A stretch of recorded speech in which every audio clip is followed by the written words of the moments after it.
Hello friends, now we are moving to the next sum. So let's read it. Based on the following data, estimate the net asset value on per unit basis of a regular income scheme of a mutual fund. Listed equity shares at cost excluding dividend. Then we have cash in hand. Then we have bonds and debentures at cost of these bonds not listed, bonds not quoted are here. So this line needs to be cancelled. So bonds and debentures at cost of these bonds not quoted, it should be like that. Then other fixed interest securities at cost, then dividend accrued, then amount payable on shares, then expenditure accrued. Okay. The current realizable value of fixed income securities of the face value of rupees 100 is 96.50. Number of units 10 rupees face value each is 2,75,000 is the number of units. All the listed equity shares were purchased at the time when the market portfolio index was 1200.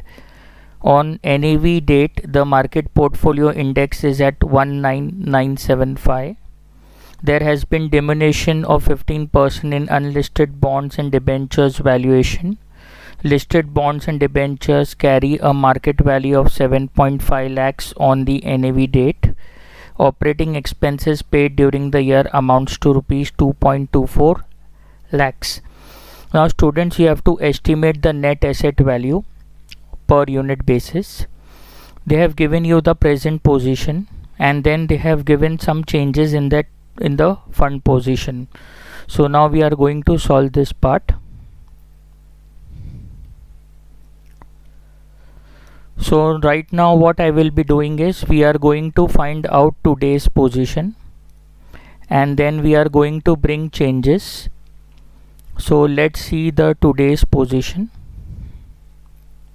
So we have listed equity shares and it is of 40 lakhs. Okay.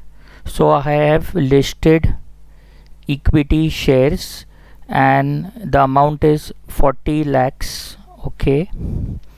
Then we have cash in hand which is 2.76 lakhs. Okay. Then we have cash which is 2.76. Okay. So it is 2.76 lakhs.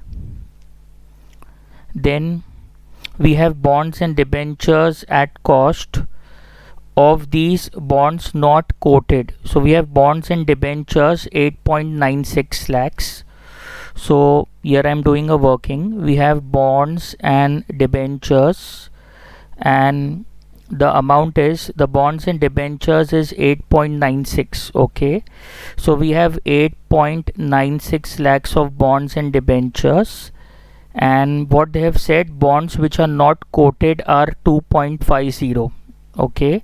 So out of this there are certain bonds which are not quoted. It means they are not listed on the stock exchange and the value of the bonds not quoted is 2.50. So the bonds not quoted is 2.50. In other words, the remaining bonds and debentures I can take it as are listed. The remaining bonds and debentures which are listed I can take it as the balancing figure. From 8.96 I am going to subtract 2.50. So 8.96 minus 2.50 is going to give me 6.46 lakhs.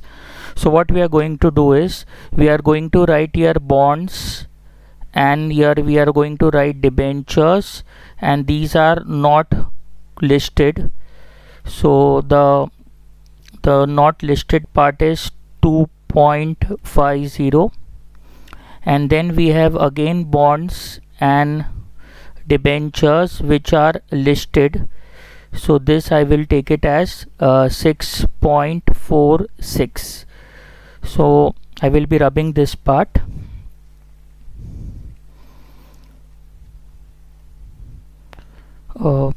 So I hope you all are following it.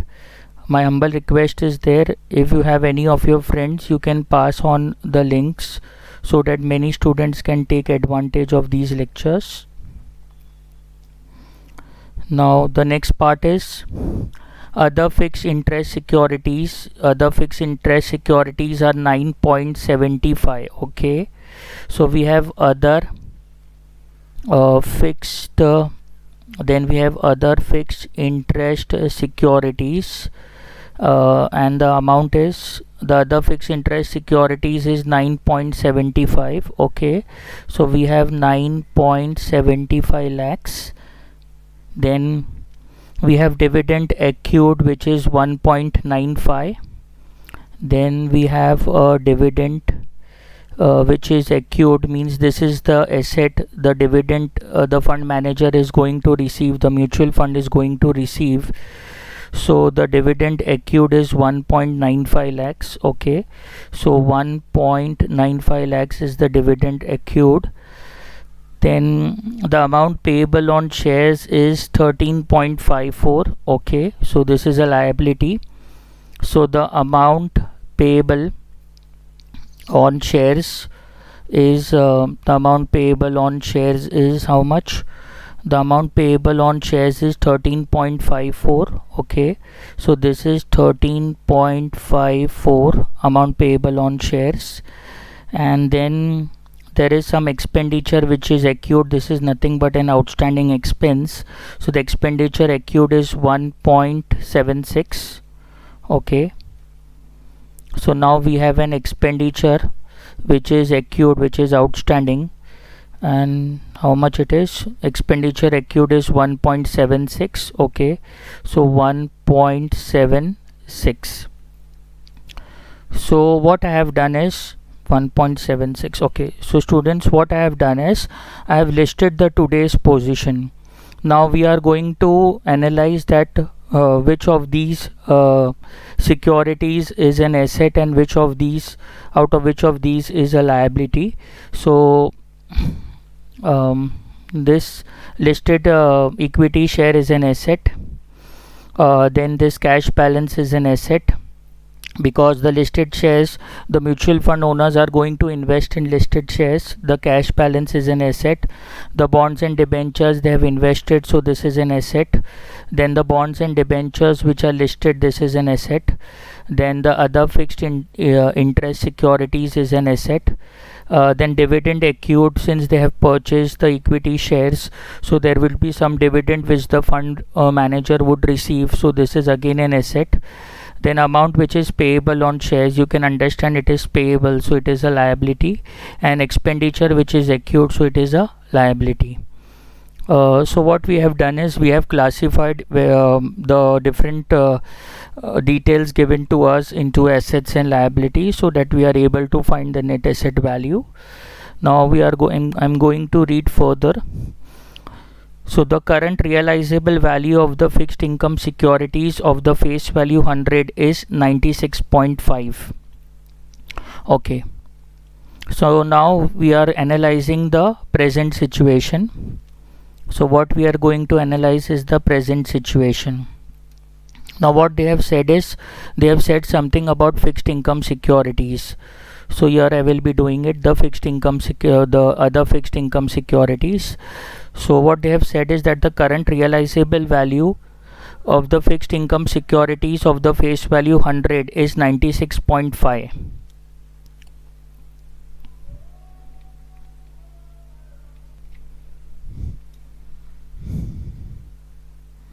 Okay, now we are having current realizable value of the fixed income securities of face value 100, 96.5. Okay, so here I will be doing, when the face value is 100, then we have a market value of 96.50. so the current realizable value of fixed income security face value 100 is 96.50. Then you can see that here there are other fixed interest securities at cost. Now we are assuming the cost to be equal to the face value, that is the cost is equal to the face value of rupees the cost is equal to the face value of rupees 100. This we are assuming it. So you can say that the current realizable. So the other fixed income securities we have right now, it is 9.75. okay, so the face value is been assumed to be the cost. So right now the cost is 9.75. so what will be the market value? Now remember friends, what I am doing is I am explaining it again, that the face value is 100, then we are assuming the cost to be 100. In other words, when the cost is 100, the market value of the security has turned out to be 96.50. in other words, you can see that there is a diminution in the value. From the cost of 100, the value has diminished to 96.50. Right now we are having it at a cost of 9.75. so how much would be the market value? What we are going to do, we are going to cross multiply. So 100 into x is equal to 96.50 into 9.75, and this 100 we will bring it here, so it will be 96.50 into 9.75 divided by 100. so what we are going to get is the revised market value. So 96.50 into 9.75 divided by 100. so I am going to get a revised market value of 9.408 and 5. So right now what has happened, that the market value has diminished from 9.75, it has turned out to be 9.40. I have taken all the 4 digits. Either you can round it up to 9.41. So I hope you all have understood this part. Now we are moving further.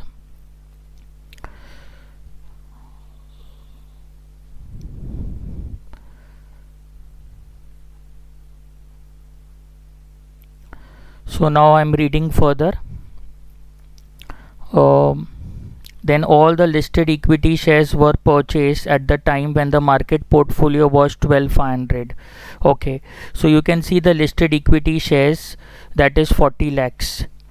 So now we are going to solve the listed equity shares. What they are saying is, I am solving here listed equity shares.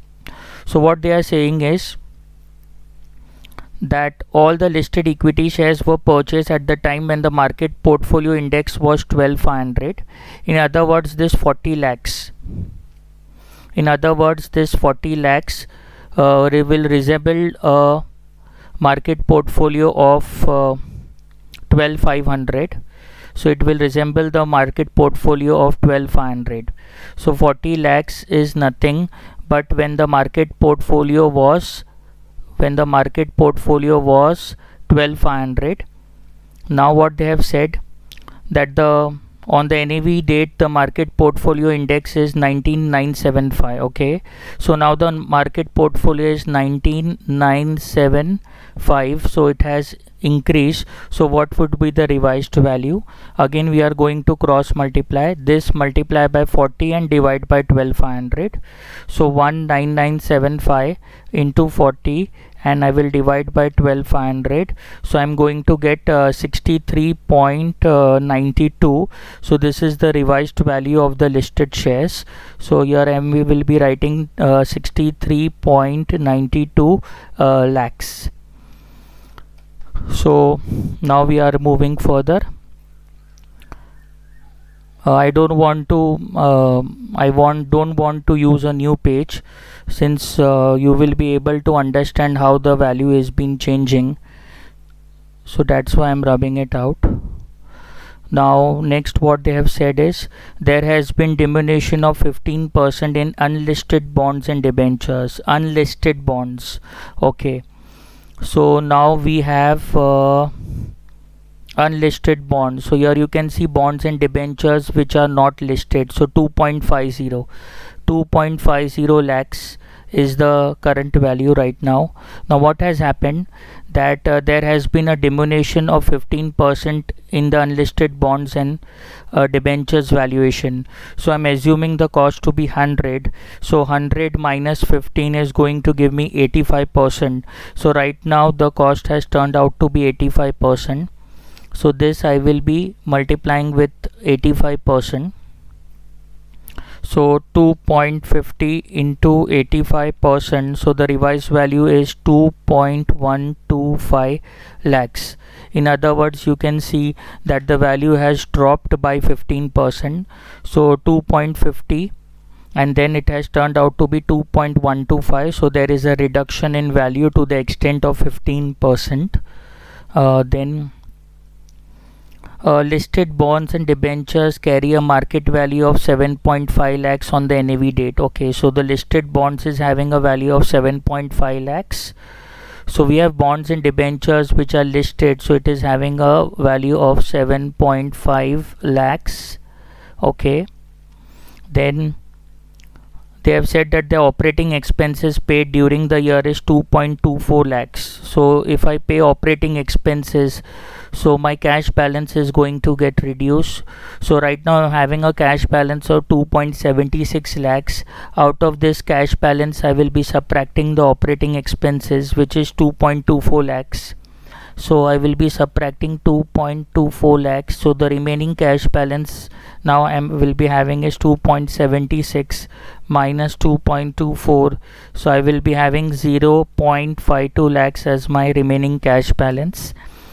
Now so we have done the entire part. So in the absence of details, this will remain the same. So dividend accrued would be 1.95.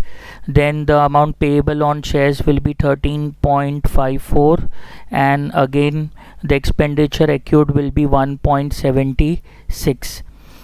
So all these assets are having a revised value and all these liabilities are having the revised value. So now we are in the position to calculate the present NAV.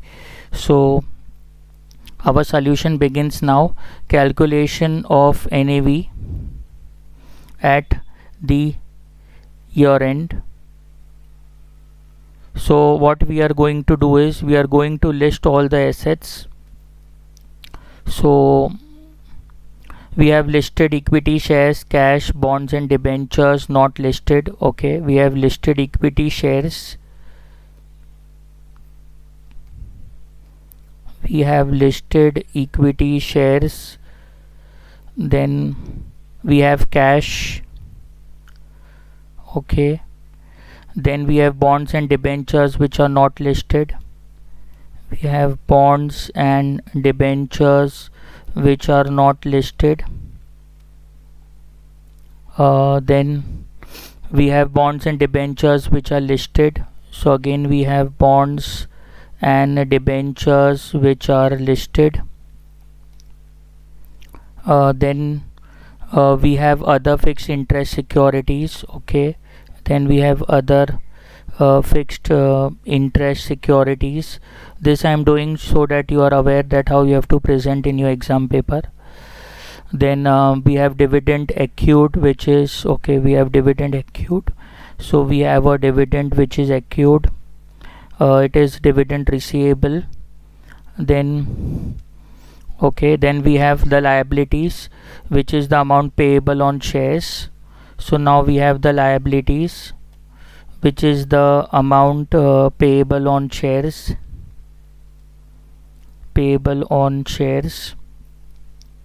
Then we have expenditure which is accrued, outstanding. So we have an expenditure which is accrued. Now there will be some kind of doubt in your mind, what about the operating expenses? These operating expenses are those expenses which are recurring on a periodic basis, and this expenditure accrued is nothing to do with that operating expenses. The payment of operating expenses has reduced our cash balance, only that much is relevant. So now 63.92. so I will be putting in here 63.92. Then cash balance, how much cash balance we are having, to 0.52. so we are having a cash balance of 0.52. Then we have bonds and debentures which are not listed. So bonds and debentures not listed, 2.125. so we have 2.125. then we have bonds and debentures which are listed. So bonds and debentures is 7.5. Okay, so bonds and debentures which are listed is 7.5. Then we have other fixed interest securities. Other fixed interest securities is 9.40875. Okay, so 9.40875. Then we have dividend accrued. So dividend accrued is 1.95. So 1.95. So I will be totaling up all these assets and I will take it as A. So 63.92 plus 0.52 plus 2.125 plus 7.5 plus 9.40875 plus 1.95 is going to give me 85.42375. Okay, then the expenditure payable on shares, the expenditure payable on shares is 13.54. Okay, so here I will be writing 13.54. Then the expenditure accrued is 1.76. Okay, so 1.76. now this liabilities I will be adding and making it as B. So I'm adding this two, that is 13.54 plus 1.76 will give me 15.30. Then we are going to find the net asset value. So the net asset value is nothing but A minus B. So the net asset value is A minus B. So how much it is? 85.42375 minus 15.30. So we are going to get 70.12375. Now this we have to divide by the number of units. So number of units, for that we will look at the question. So the number of units 10 face value is 2,75,000 is the number of units. So the number of units is 2,75,000. So 2.75 I am writing because all these figures are in lakhs. So 70.1235 divided by 2.75. So I'm going to get the net asset value, which is 25.499, or you can take it approximately as 25.50. I hope you all will study hard and get better marks. Thank you.